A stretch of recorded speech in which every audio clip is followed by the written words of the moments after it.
القرآن سید ابوالعلا مودودی سورہ کہف آیات 60 تا 82۔ اعوذ باللہ من الشیطان الرجیم بسم اللہ الرحمن الرحیم۔ وَإِذْ قَالَ مُوسَىٰ لِفَتَاهُ، ذرا ان کو وہ قصہ سناؤ جو موسیٰ علیہ السلام کو پیش آیا جبکہ موسیٰ علیہ السلام نے اپنے خادم سے کہا لا ابرح حتی ابلغ مجمع البحرین او امضی حقبا، کہ میں اپنا سفر ختم نہ کروں گا جب تک کہ دونوں دریاؤں کے سنگم پر نہ پہنچ جاؤں، ورنہ میں ایک زمانہ دراز تک چلتا رہوں گا۔ تفسیر: اس مرحلے پر یہ قصہ سنانے سے مقصود کفار و مومنین دونوں کو ایک اہم حقیقت پر متنبہ کرنا ہے، اور وہ یہ ہے کہ ظاہر بین نگاہ دنیا میں بظاہر جو کچھ ہوتے دیکھتی ہے اس سے بالکل غلط نتائج اخذ کر لیتی ہے، کیونکہ اس کے سامنے اللہ تعالیٰ کی وہ مصلحتیں نہیں ہوتی جنہیں ملحوظ رکھ کے وہ کام کرتا ہے۔ ظالموں کا پھلنا پھولنا اور بے گناہوں کا تکلیفوں میں مبتلا ہونا، نافرمانوں پر انعامات کی بارش اور فرمانبرداروں پر مصائب کا ہجوم، بدکاروں کا عیش اور نیکوکاروں کی خستہ حالی، یہ وہ مناظر ہیں جو آئے دن انسانوں کے سامنے آتے رہتے ہیں، اور محض اس کے لیے کہ لوگ ان کی کنہ کو نہیں سمجھتے، ان سے عام طور پر ذہنوں میں الجھنیں، غلط خیالات اور غلط فہمیاں پیدا ہو جاتی ہیں۔ کافر اور ظالم ان سے یہ نتیجہ نکالتے ہیں کہ دنیا اندھیر نگری ہے، کوئی اس کا راجا نہیں اور ہے تو چوپٹ ہے، یہاں جس کا جو کچھ جی چاہے کرتا رہے، کوئی پوچھنے والا نہیں۔ مومن اس طرح کے واقعات کو دیکھ کر دل شکستہ ہوتے ہیں اور بسا اوقات سخت آزمائشوں کے مواقع پر ان کے ایمان تک متزلزل ہو جاتے ہیں۔ ایسے ہی حالات میں اللہ تعالیٰ نے حضرت موسیٰ علیہ السلام کو اپنے کارخانہ مشیت کا پردہ اٹھا کر ذرا اس کی ایک جھلک دکھائی تھی تاکہ انہیں معلوم ہو جائے کہ یہاں شب و روز جو کچھ ہو رہا ہے کیسے اور کن مصلحتوں سے ہو رہا ہے، اور کس طرح واقعات کا ظاہر ان کے باطن سے بالکل مختلف ہوتا ہے۔ حضرت موسیٰ علیہ السلام کو یہ واقعہ قبر کہاں پیش آیا، اس کی کوئی تصریح قرآن میں نہیں ہے۔ حدیث میں اوفی کی ایک روایت ہمیں ضرور ملتی ہے جس میں وہ ابن عباس رضی اللہ عنہ کا یہ قول نقل کرتے ہیں کہ یہ واقعہ اس وقت پیش آیا جب فرعون کی ہلاکت کے بعد حضرت موسیٰ علیہ السلام نے مصر میں اپنی قوم کو آباد کیا، لیکن ابن عباس رضی اللہ عنہ سے جو قوی تر روایات بخاری اور دوسری کتب حدیث میں منقول ہے وہ اس بیان کی تائید نہیں کرتی، اور نہ کسی دوسرے ذریعے سے ہی ثابت ہوتا ہے کہ فرعون کی ہلاکت کے بعد حضرت موسیٰ علیہ السلام کبھی مصر میں رہے تھے، بلکہ قرآن اس کی تصریح کرتا ہے کہ مصر سے خروج کے بعد ان کا سارا زمانہ سینا اور حیا میں گزرا، اس لیے یہ روایت تو قابل قبول نہیں۔ البتہ جب ہم خود اس قصے کی تفصیلات پر غور کرتے ہیں تو دو باتیں صاف سمجھ میں آتی ہیں۔ ایک یہ کہ مشاہدات حضرت موسیٰ علیہ السلام کو ان کی نبوت کے ابتدائی دور میں کرائے گئے ہوں گے، کیونکہ آغاز نبوت ہی میں انبیاء علیہم السلام کو اس طرح کی تعلیم و تربیت درکار ہوا کرتی ہے۔ دوسرے یہ کہ حضرت موسیٰ علیہ السلام کو ان مشاہدات کی ضرورت اس زمانے میں پیش آئی ہوگی جبکہ بنی اسرائیل کو بھی اسی طرح کے حالات سے سابقہ پیش آ رہا تھا جن سے مسلمان مکہ معظمہ میں دوچار تھے۔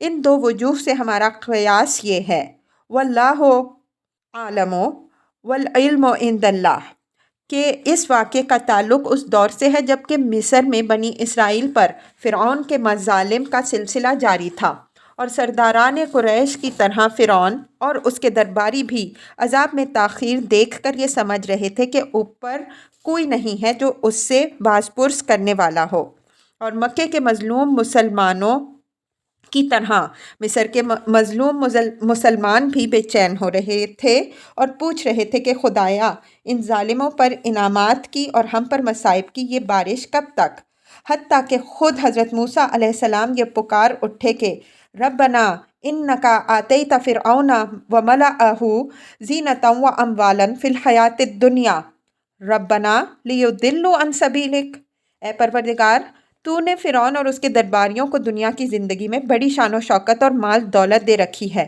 اے پروردگار کیا یہ اس لیے ہے کہ وہ دنیا میں تیرے راستے سے لوگوں کو بھٹکائیں۔ اگر ہمارا یہ قیاس درست ہو تو پھر گمان کیا جا سکتا ہے کہ غالباً حضرت موسیٰ علیہ السلام کا یہ سفر سوڈان کی جانب تھا، اور مجمع البحرین سے مراد وہ مقام ہے جہاں موجودہ شہر خرطوم کے قریب دریائے نیل کی دو شاخیں البحر الابیض اور البحر الازرق آ کر ملتی ہیں۔ حضرت موسیٰ علیہ السلام نے اپنی پوری زندگی جن علاقوں میں گزاری ہے، ان میں سے ایک مقام کے سوا اور کوئی مجمع البحرین نہیں پایا جاتا۔ بائبل اس واقعے کے باب میں بالکل خاموش ہے، البتہ تلمود میں اس کا ذکر موجود ہے، مگر وہ اسے حضرت موسیٰ علیہ السلام کے بجائے ربی یہوحان بن لاوی کی طرف منسوب کرتی ہے، اور اس کا بیان یہ ہے کہ ربی مذکورہ واقعہ حضرت الیاس علیہ السلام کے ساتھ پیش آیا، جو دنیا سے زندہ اٹھائے جانے کے بعد فرشتوں میں شامل کر لیے گئے اور دنیا کے انتظام پر مامور ہیں۔ ممکن ہے کہ خروج سے پہلے کے بہت سے واقعات کی طرح یہ واقعہ بھی بنی اسرائیل کے ہاں اپنی صحیح صورت میں محفوظ نہ رہا ہو، اور صدیوں بعد انہوں نے قصے کی کڑیاں کہیں سے کہیں لے جا کر جوڑ دی ہوں۔ تلمود کی اسی روایت سے متاثر ہو کے مسلمانوں میں سے بعض لوگوں نے یہ کہنا شروع کر دیا کہ قرآن میں اس مقام پر موسیٰ علیہ السلام سے مراد حضرت موسیٰ علیہ السلام نہیں بلکہ کوئی اور موسیٰ ہیں، لیکن نہ تو تلمود کی ہر روایت لازماً صحیح تاریخ قرار دی جا سکتی ہے، نہ ہمارے لیے یہ گمان کرنے کی کوئی معقول وجہ ہے کہ قرآن میں کسی اور مجہول حال موسیٰ کا ذکر اس طریقے سے کیا گیا ہو۔ اور پھر جبکہ معتبر احادیث میں حضرت ابی بن کعب رضی اللہ عنہ کی یہ روایت موجود ہے کہ خود نبی صلی اللہ علیہ وسلم نے اس قصے کی تشریح فرماتے ہوئے موسیٰ علیہ السلام سے مراد حضرت موسیٰ علیہ السلام پیغمبر بنی اسرائیل کو بتایا، تو کسی مسلمان کے لیے تلمود کا بیان لائق التفات نہیں رہتا۔ مستشرقین مغرب نے اپنے معمول کے مطابق قرآن مجید کے اس قصے کے بھی مآخذ کا کھوج لگانے کی کوشش کی، اور 3 قصوں پر انگلی رکھ دی کہ یہ ہیں وہ مقامات جہاں سے حضرت محمد صلی اللہ علیہ وسلم نے نقل کر کے یہ قصہ بنا لیا، اور پھر دعویٰ کر دیا کہ یہ تو میرے اوپر بذریعہ وحی نازل ہوا ہے۔ ایک داستان گلگمیش، دوسرے اندر نامہ سریانی، اور تیسرے وہ یہودی روایات جس کا ہم نے اوپر ذکر کیا۔ لیکن یہ تینت لوگ علم کے نام سے جو تحقیقات کرتے ہیں اس میں پہلے اپنی جگہ یہ طے کر لیتے ہیں کہ قرآن کو بہرحال منزل من اللہ تو نہیں ماننا ہے۔ اب کہیں نہ کہیں سے اس امر کا ثبوت باہم پہنچانا ضروری ہے کہ جو کچھ محمد صلی اللہ علیہ وسلم نے اس میں پیش کیا ہے یہ فلاں فلاں مقامات سے چرائے ہوئے مضامین و معلومات ہیں۔ اس طرز تحقیق میں یہ لوگ اس قدر بے شرمی کے ساتھ کھینچ تان کر کے زمین سے آسمان کے کلابے ملاتے ہیں کہ بے اختیار گھن آنے لگتی ہے، اور آدمی کو مجبوراً کہنا پڑتا ہے کہ اگر اسی کا نام علمی تحقیق ہے تو لعنت ہے اس علم پر اور اس تحقیق پر۔ ان کی اس سبانہ افترا پردازی کا پردہ بالکل چاک ہو جائے اگر کوئی طالب علم ان سے صرف 4 باتوں کا جواب طلب کرے۔ اول یہ کہ آپ کے پاس وہ کیا دلیل ہے جس کی بنا پر آپ 2-4 قدیم کتابوں میں قرآن کے کسی بیان سے ملتا جلتا مضمون پا کر یہ دعویٰ کرتے ہیں کہ قرآن کا بیان لازماً انہی کتابوں سے ماخوذ ہے۔ دوسرے یہ کہ مختلف زبانوں کی جتنی کتابیں آپ لوگوں نے قرآن مجید کے قصوں اور دوسرے بیانات کی ماخذ قرار دی ہیں، اگر ان کی فہرست بنائی جائے تو اچھے خاصے ایک کتب خانے کی فہرست بن جائے۔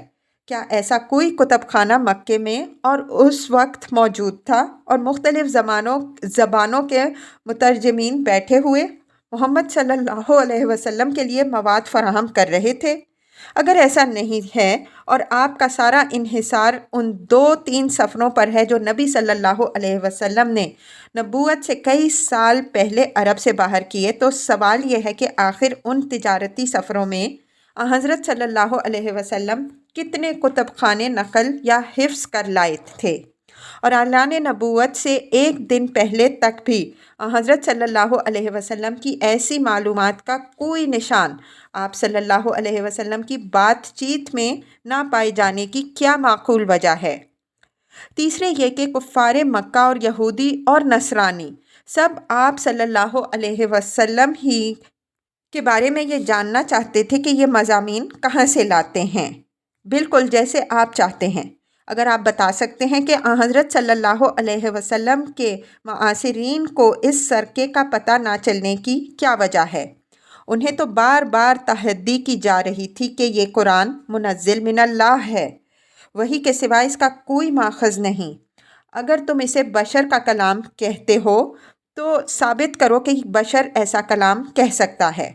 اس چیلنج نے حضرت صلی اللہ علیہ وسلم کے معاصر دشمنان اسلام کی کمر توڑ کر رکھ دی تھی، مگر وہ ایک ماخذ کی بھی نشاندہی نہ کر سکے جس سے قرآن کے ماخوذ ہونے کا کوئی معقول آدمی یقین تو درکنار شک ہی کر سکتا۔ سوال یہ ہے کہ معاصرین اس سراغ رسانی میں ناکام کیوں ہوئے اور 1200 برس کے بعد آج معاندین کو اس میں کیسے کامیابی نصیب ہو رہی ہے؟ آخری اور سب سے اہم سوال یہ ہے کہ اس بات کا امکان تو بہرحال ہے کہ قرآن منزل من اللہ ہو اور وہ پچھلی تاریخ کے انہی واقعات کی صحیح خبریں دے رہا ہو جو دوسرے لوگوں تک صدیوں کے دوران میں زبانی روایات سے مسخ ہوتی ہوئی پہنچی ہوں اور افسانوں میں جگہ پالی ہو۔ اس امکان کو کس معقول دلیل کی بنا پر بالکل ہی خارج از بحث کر دیا گیا، اور کیوں صرف اسی ایک امکان کو بنائے بحث اور تحقیق بنا لیا گیا کہ قرآن ان قصوں ہی سے ماخوذ ہو جو لوگوں کے پاس زبانی روایات اور افسانوں کی شکل میں موجود تھے؟ کیا مذہبی تعصب اور عناد کے سوا اس ترجیح کی کوئی دوسری وجہ بیان کی جا سکتی ہے؟ ان سوالات پر جو شخص بھی غور کرے گا وہ اس نتیجے تک پہنچے بغیر نہ رہ سکے گا کہ مستشرقین نے علم کے نام سے جو کچھ پیش کیا ہے وہ در حقیقت کسی سنجیدہ طالب علم کے لیے قابل التفات نہیں ہے۔ فلما بلغا مجمع بینہما نسیا حوتہما، پس جب وہ ان کے سنگم پر پہنچے تو اپنی مچھلی سے غافل ہو گئے۔ فاتخذ سبیلہ فی البحر سربا، اور وہ نکل کر اس طرح دریا میں چلی گئی جیسے کہ کوئی سرنگ لگی ہو۔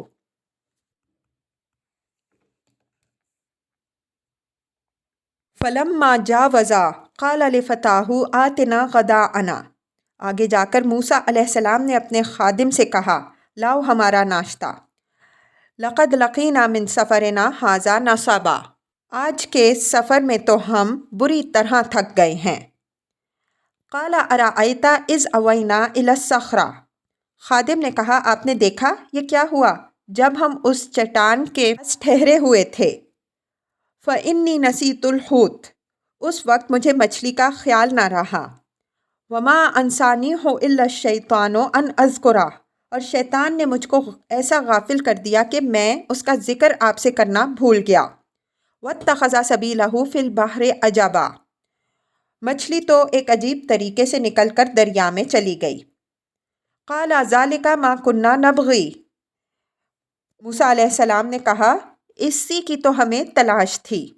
تفسیر، یعنی منزل مقصود کا یہی نشان تو ہم کو بتایا گیا تھا۔ اس سے خود بخود یہ اشارہ نکلتا ہے کہ حضرت موسیٰ علیہ السلام یہ سفر اللہ تعالیٰ کے حکم سے کر رہے تھے اور ان کو منزل مقصود کی علامت یہی بتائی گئی تھی کہ جہاں ان کے ناشتے کی مچھلی غائب ہو جائے وہی مقام اس بندے کی ملاقات کا ہے جس سے ملنے کے لیے وہ بھیجے گئے تھے۔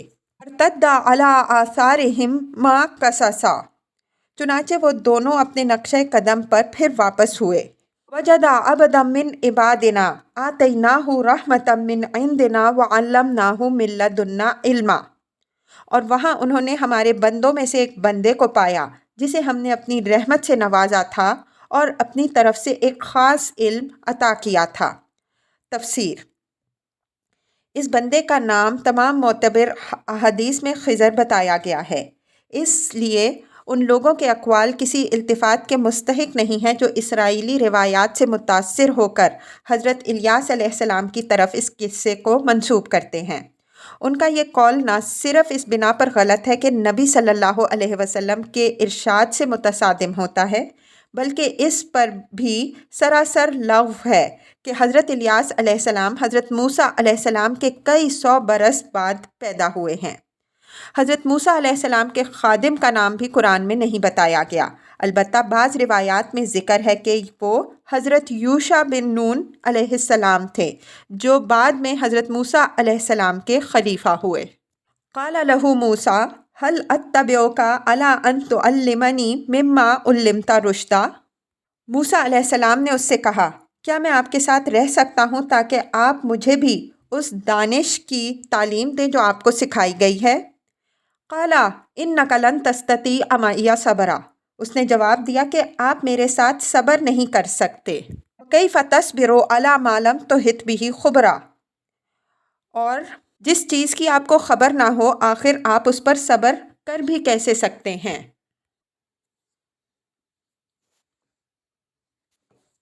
قال ستجدنی ان شاء اللہ صابرا۔ موسیٰ علیہ السلام نے کہا، انشاءاللہ آپ مجھے صابر پائیں گے۔ ولا اعصی لک امرا۔ اور میں کسی معاملے میں بھی آپ کی نافرمانی نہ کروں گا۔ قال فإن اتبعتنی فلا تسألنی عن شیء حتی احدث لک منہ ذکرا۔ اس نے کہا، اچھا اگر آپ میرے ساتھ چلتے ہیں تو مجھ سے کوئی بات نہ پوچھیں جب تک کہ میں خود اس کا آپ سے ذکر نہ کروں۔ فانطلقا۔ اب وہ دونوں روانہ ہوئے۔ حتی اذا رکبا فی السفینۃ خرقہا۔ یہاں تک کہ جب وہ ایک کشتی میں سوار ہو گئے تو اس شخص نے اس کشتی میں شگاف ڈال دیا۔ قال اخرقتها لتغرق اہلها لقد جئت شیئا امرا۔ موسیٰ علیہ السلام نے کہا، آپ نے اس میں شگاف ڈال دیا تاکہ سب کشتی والوں کو ڈبو دیں، یہ تو آپ نے ایک سخت حرکت کر ڈالی۔ قال الم اقل انک لن تستطیع معی صبرا۔ اس نے کہا، میں نے تم سے کہا نہ تھا کہ تم میرے ساتھ صبر نہیں کر سکتے۔ قال لا تؤاخذنی بما نسیت۔ موسیٰ علیہ السلام نے کہا، بھول چوک پر مجھے نہ پکڑیے۔ ترہقنی من امری اسرا۔ میرے معاملے میں آپ ذرا سختی سے کام نہ لیں۔ فانطلقا۔ پھر وہ دونوں چلے۔ حتی اذا لقیا غلاما فقتلہ۔ یہاں تک کہ ان کو ایک لڑکا ملا اور اس شخص نے اسے قتل کر دیا۔ قال اقتلت نفسا زکیۃ بغیر نفس۔ موسیٰ علیہ السلام نے کہا، آپ نے ایک بے گناہ کی جان لے لی حالانکہ اس نے کسی کا خون نہ کیا۔ قد جئت شیئا نکرا۔ یہ کام تو آپ نے بہت ہی برا کیا۔ قال الم اقل لک انک لن تستطیع معی صبرا۔ اس نے کہا، میں نے تم سے کہا نہ تھا کہ تم میرے ساتھ صبر نہیں کر سکتے۔ قال ان سألتک عن شیء بعدہا فلا تصاحبنی۔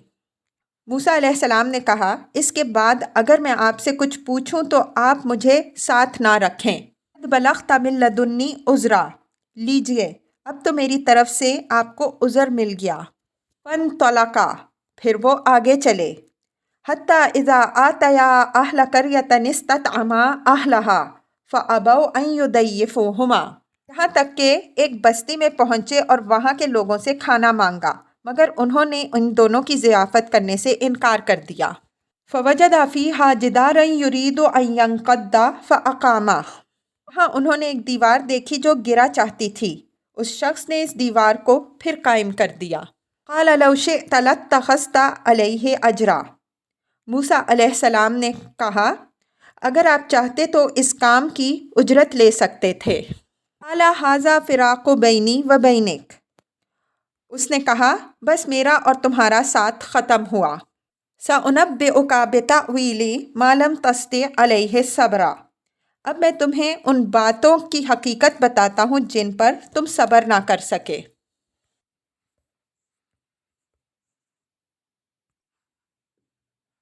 اما السفینۃ فکانت لمساکین یعملون فی البحر۔ اس کشتی کا یہ معاملہ ہے کہ وہ چند غریب آدمیوں کی ہے، یعملون فی البحر، جو دریا میں محنت مزدوری کرتے ہیں۔ فَأَرَدْتُ أَنْ أَعِيبَهَا، نے چاہا کہ اسے عیب دار کر دوں۔ وَكَانَ وَرَاءَهُمْ مَلِكٌ يَأْخُذُ كُلَّ سَفِينَةٍ غَصْبًا، کیونکہ آگے ایک ایسا بادشاہ کا علاقہ ہے جو ہر کشتی کو زبردستی چھین لیتا ہے۔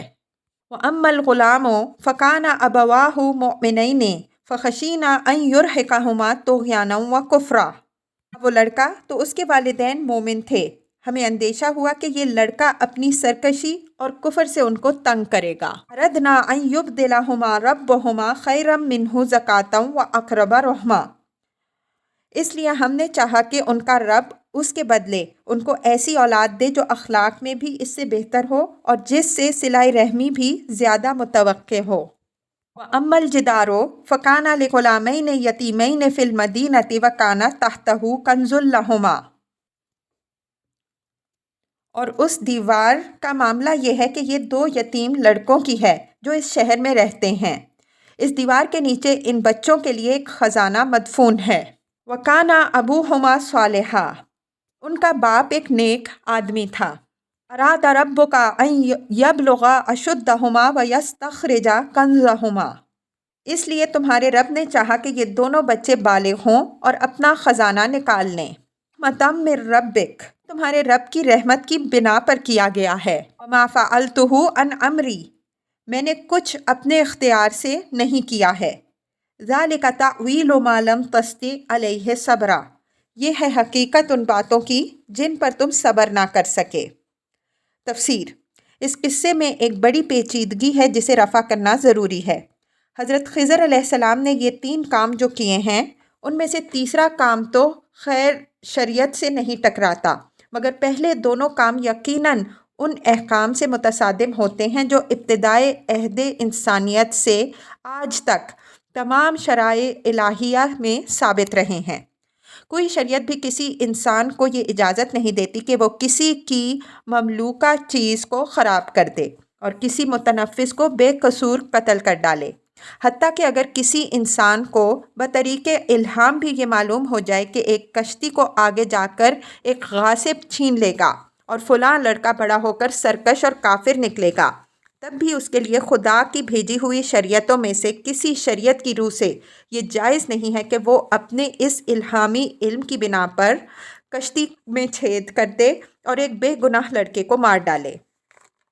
اس کے جواب میں یہ کہنا کہ حضرت خضر علیہ السلام نے یہ دونوں کام اللہ کے حکم سے کیے تھے، فی الواقع اس پیچیدگی کو کچھ بھی رفع نہیں کرتا۔